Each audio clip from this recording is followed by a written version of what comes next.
Greetings, dear ones. I am Kryon of Magnetic Service.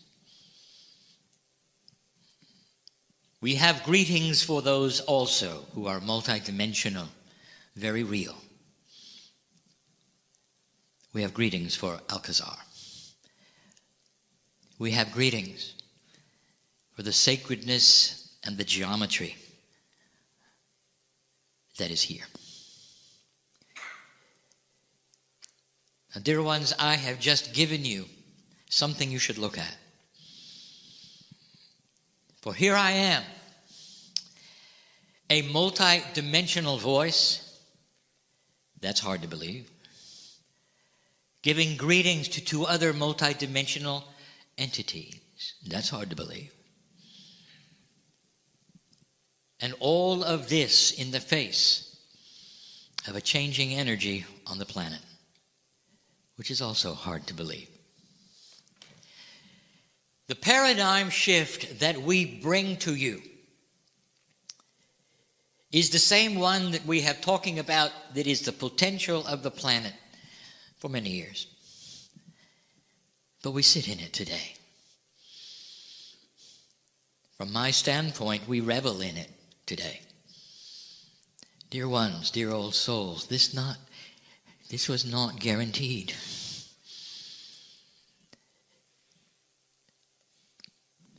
I want you to get used to the fact that this planet and consciousness and life itself is going through a real physical transition. The transition that you may think it's going through is that which you believe as an esoteric believer. It's very, very easy for one who has spent many years in esoteric belief to see, feel, sense energy shift. And so many of you are aware. However, you're used to this. You're also sensitive to what I will call some kinds of multidimensional things. Some of you will see the energy. You will be aware of the aura. But I'm talking about the earth. I'm not talking about just the old souls. This planet is going through a physical, multi-dimensional shift. We prepared you for it. Kryon is the magnetic master for the first thing that I did with a grid group. From the moment I got here to 2002 was to move the grid of the planet. Now your magnetic grid is measurable with your compass. And you can go back in those years and find out just how much the magnetic grid altered north, and you can see it for yourself. This was not esoteric. The magnetic grid had to shift. It had to adjust for you. It is difficult for me to even begin to talk to you about what another dimensional shift might bring you. We have told you that you've never had one before, ever. You have lived in an energy, literally, that had one kind of paradigm that never moved. It has become then your staple, the way things are, human nature. Everything is based around the reality you're in. As you begin to shift, consciousness will react. We told you that. We also gave you information about the actual area of space that your solar system is moving into. Astronomers are looking at coming out of the bubble. Go find this. You can. For all of existence of your life on the planet has been in some kind of a cosmic bubble, a protection of a kind of radiation that's coming.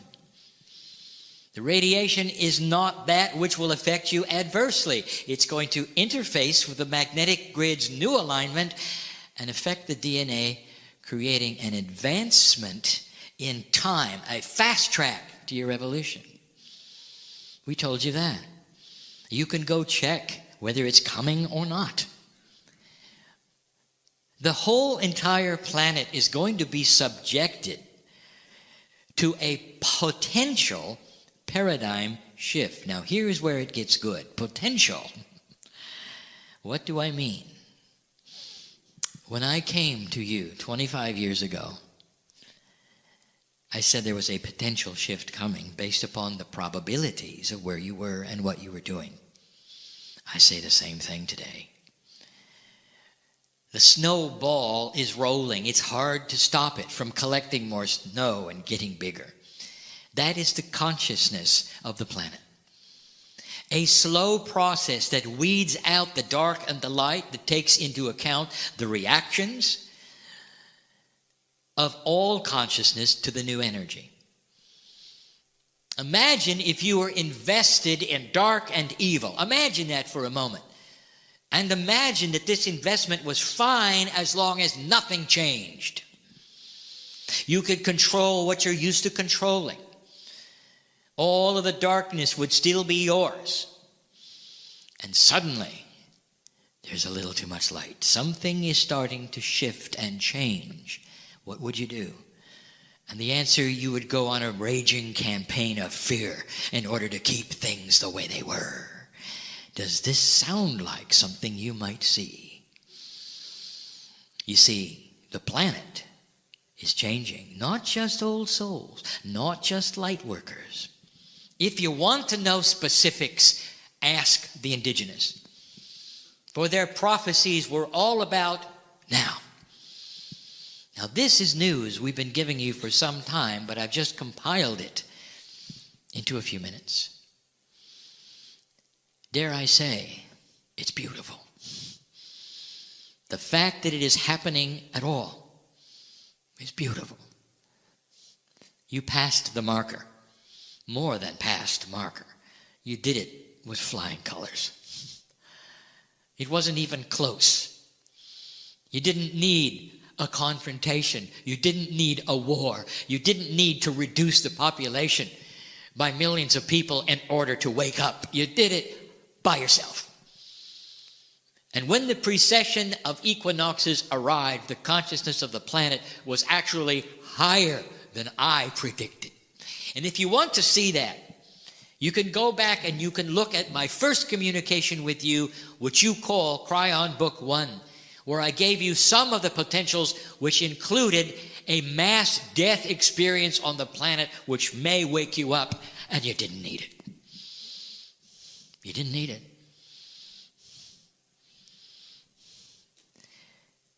There's a feeling on the other side of the veil. It is pride. It is not egotistical pride. It's the kind of pride you would have for a son or daughter who excelled in everything they touched. It's a pride that you are part of it because they carry your seeds. And that's where we are today. Sometimes I would give what appeared to be admonitions, and I would feel powerful about something that I know is happening and taking place on the planet. Never is there frustration on my side of the veil. Excitement. Is it possible for God to be excited? And the answer is yes. Is it possible for that excitement to be based in the only thing that God really has outside of free choice of yours, and that is love and benevolence? It actually shaped your evolution. And here you are. The road ahead is filled with free choice. It's yours. It always was. But there is a confluence of benevolent consciousness which is higher and larger than what we expected at this point in time. I just explained to you what's going on the planet and why your news looks like it does. I want to give you a parable. Every single parable we have given has been about woe. And if he wasn't mentioned in the parable, it was still about woe. Woe is not a man or a woman, but we call him a he. Just because of the language differences, it helps. Woe is a woe man, a genderless. It is you. Woe represents the human being. Parables are given because they are puzzles and mean other things. But human beings love stories. They relate to stories. And this one is about you and energy.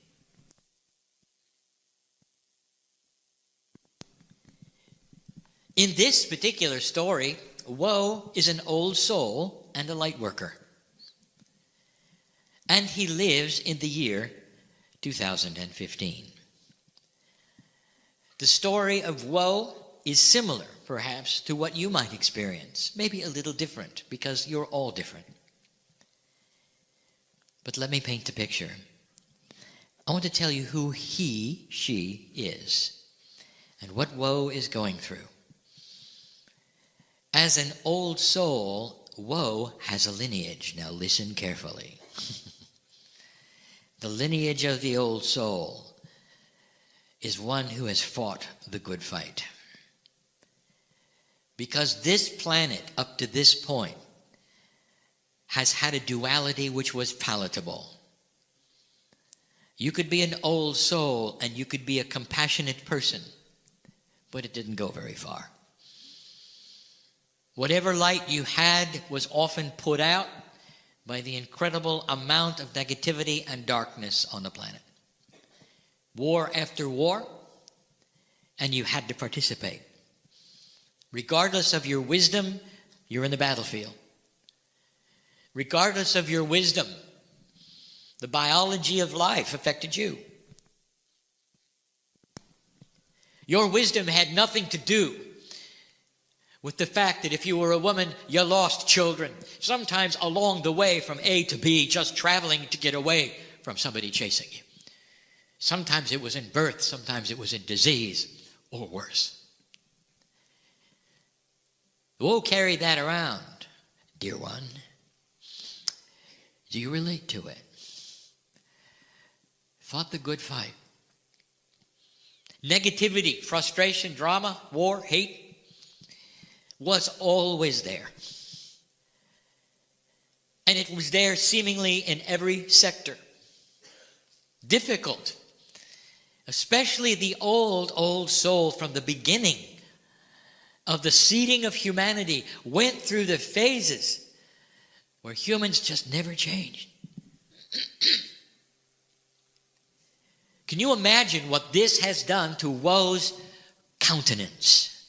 For he comes into this planet and he remembers at some level, it's time to fight again.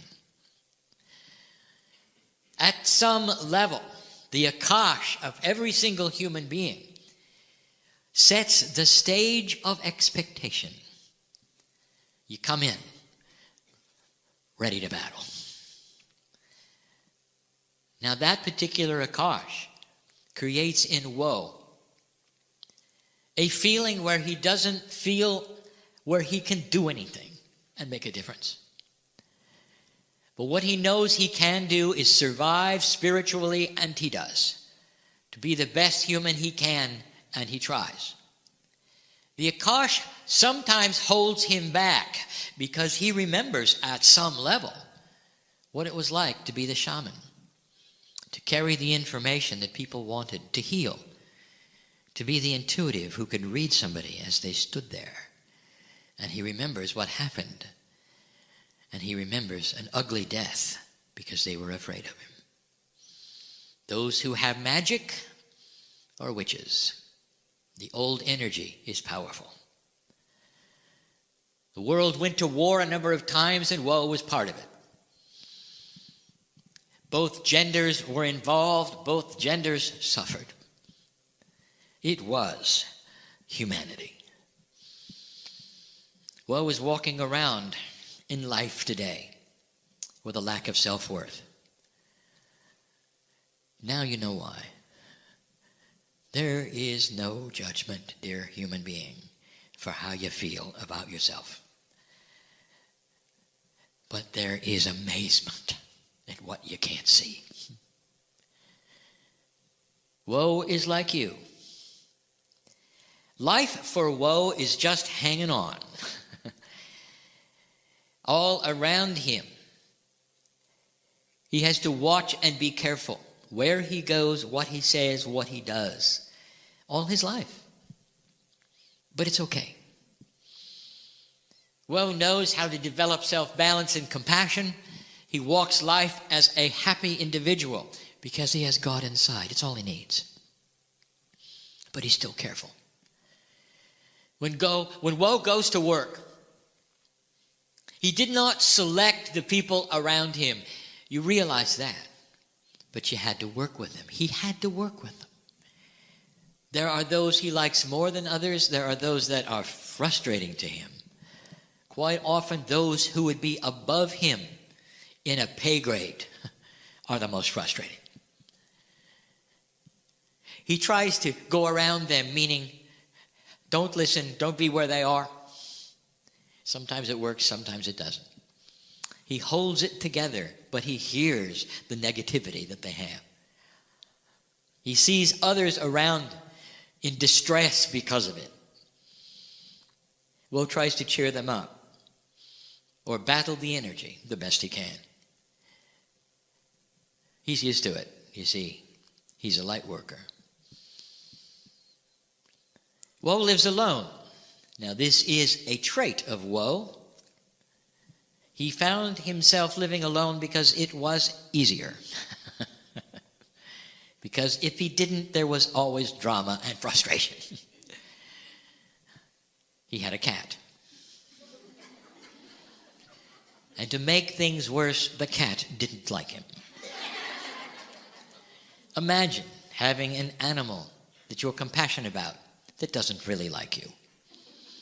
You would come home and the cat would pout because he had gone.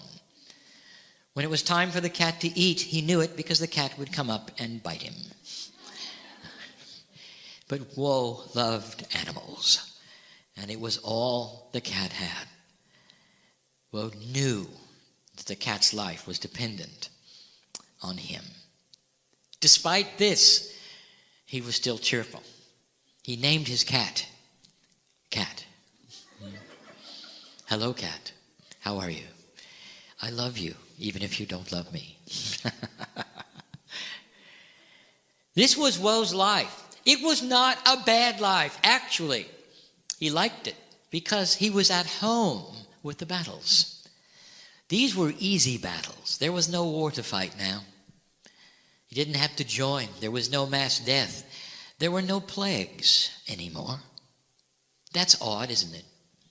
At a time when there was a fraction of the number of people on the planet, where there was no air travel to carry contagion, there were no plagues, none at all.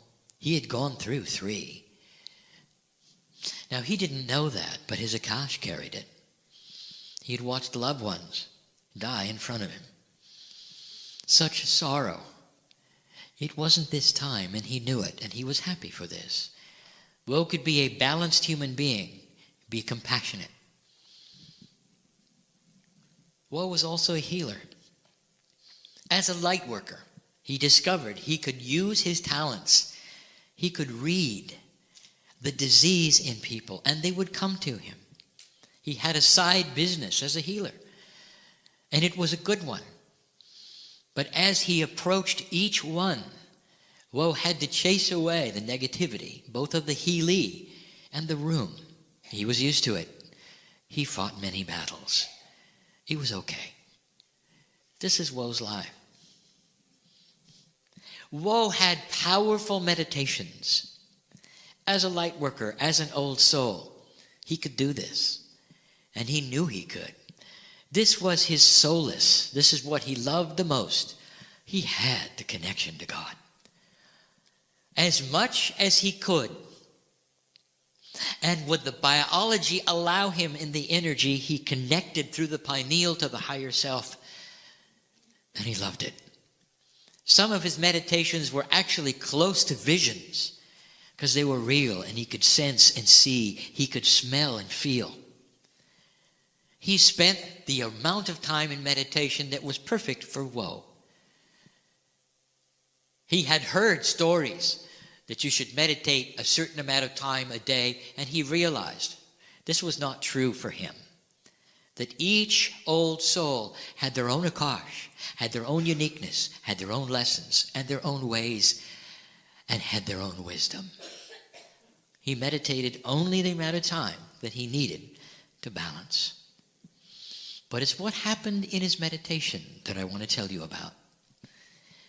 For almost every single one of them for over 3 years had featured a door. A door.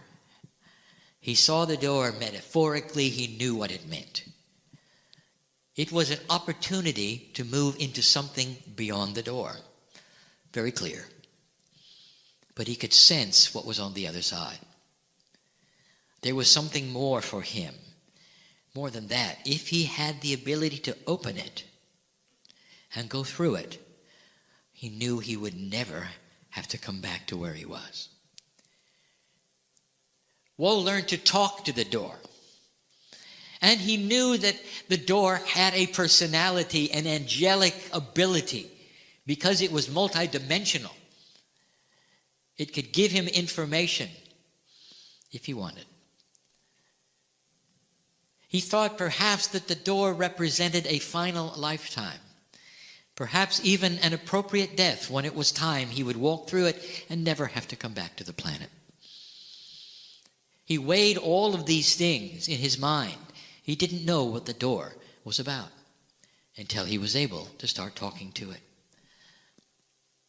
In the vision, he was limited in what he could ask and the answers that could happen, because he knew that he was in a space that was sacred. It didn't work the same way in 3D. The questions he asked were literally that which did not come out of his mouth, but his innate also was involved. That which his consciousness was also involved.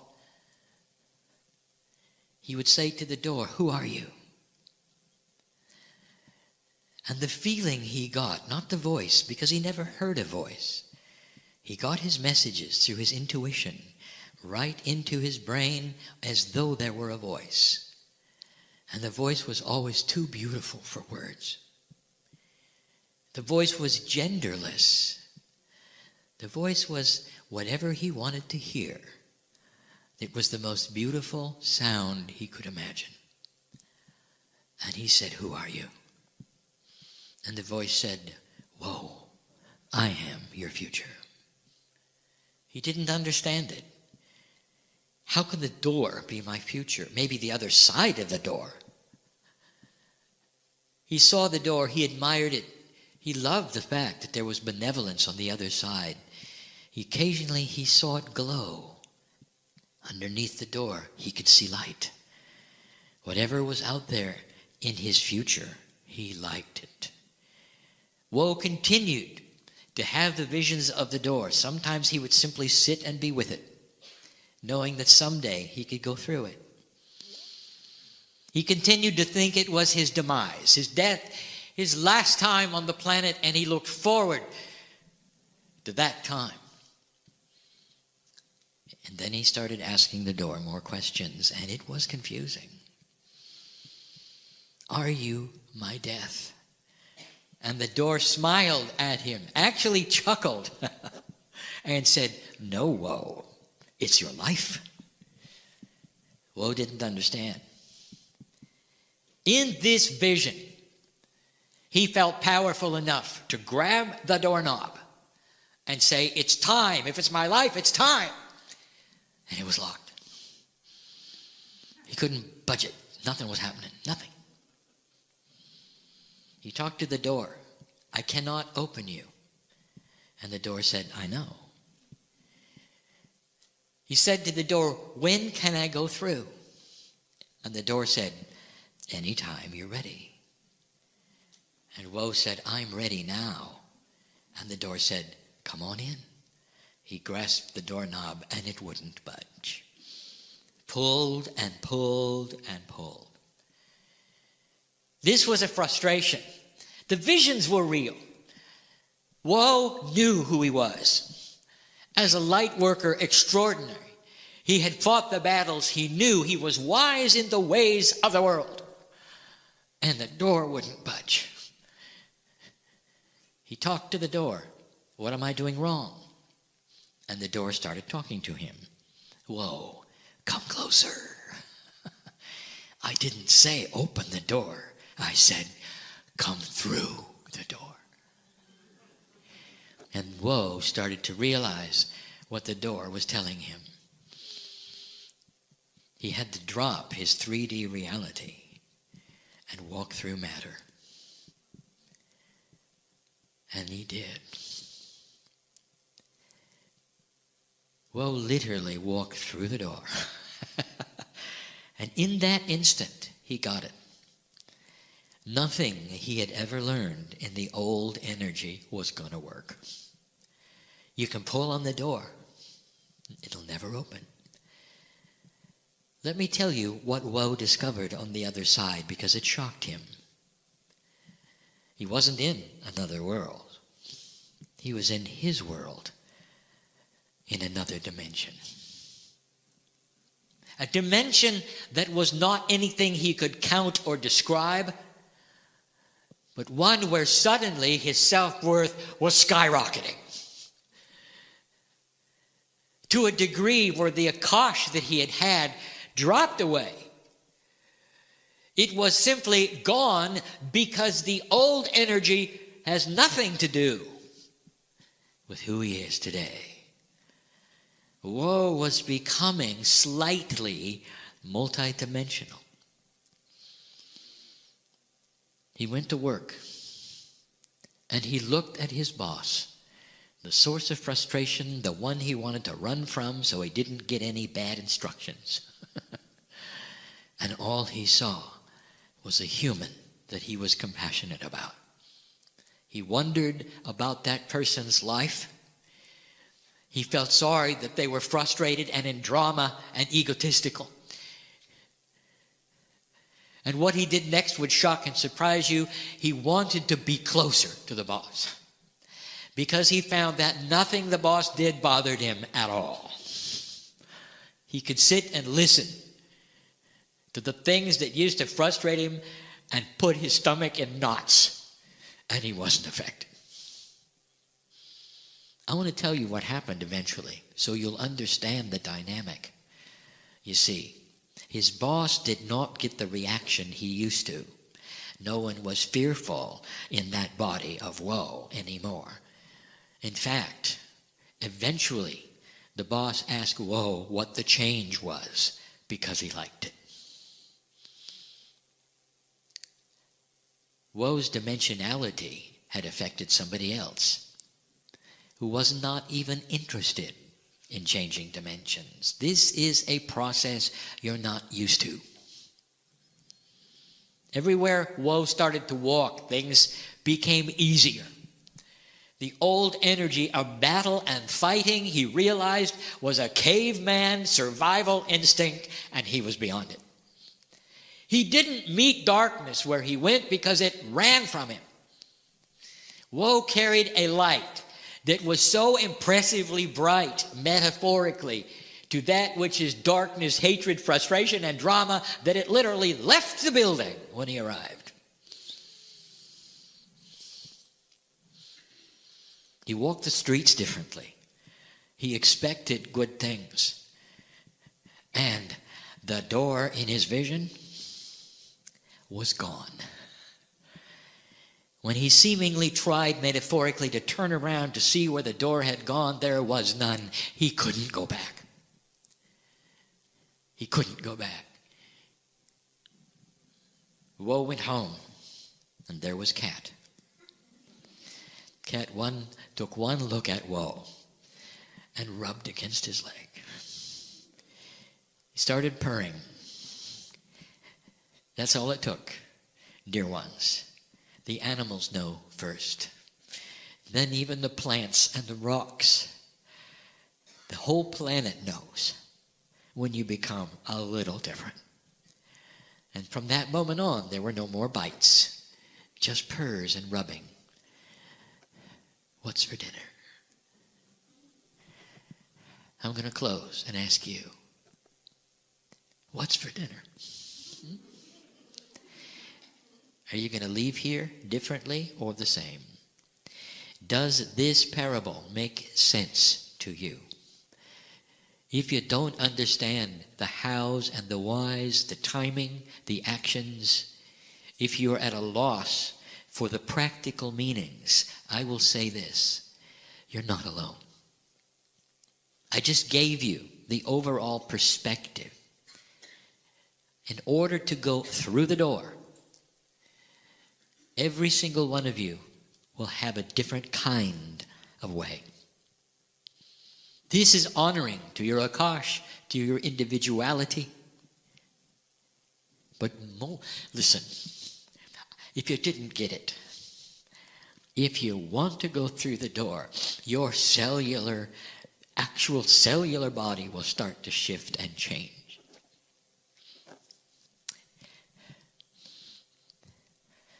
You want to heal yourself? Is it time? Go through the door.